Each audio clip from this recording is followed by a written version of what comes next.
believe the best in others, if you know they're living lights on, windows open, it empowers you to believe the best in them, because it's so much easier to live that out, because you know, like, I know they aren't hiding anything, so I know that there's not some ulterior motive. They don't have some hidden agenda that's like trying to get the best of me. I can believe the best about other people if I know they're living lights on, windows open, because I know that their heart is for Jesus. And I would say believing the best in each other is a framework of how to approach a situation with a friend, a coworker, a loved one, a church member. When we're at odds with them, instead of coming in and being, it's pausing for a moment and thinking, what could possibly be doing this in their life? And then choosing to believe the best case scenario before you approach that person. So you don't come at them thinking that they're dirtbags necessarily, but you think that something else is happening in their life.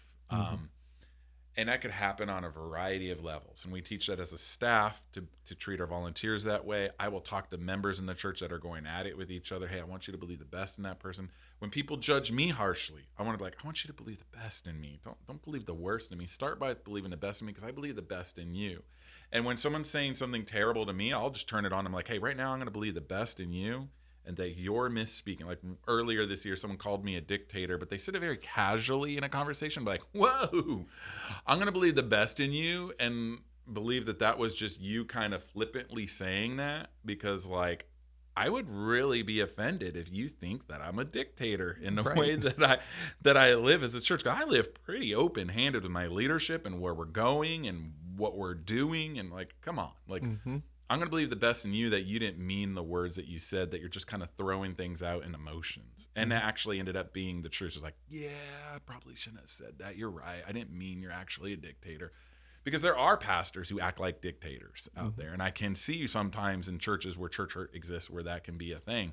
So what I'm trying to get back to saying here is believing the best in a person is actually paired with, before you find out, lights on, windows open going on in their life. So you're like, man, I've noticed that they look pretty peaked and sick at church. They're getting really skinny. I wonder if they're sick.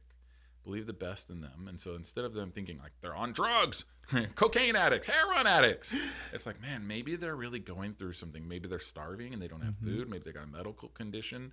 And so you believe the best in them, and it causes you to respond to that person differently, because you're showing love and care as you respond, rather than thinking like, there they are, strung out again. That's an extreme situation, but you kind of get my mindset.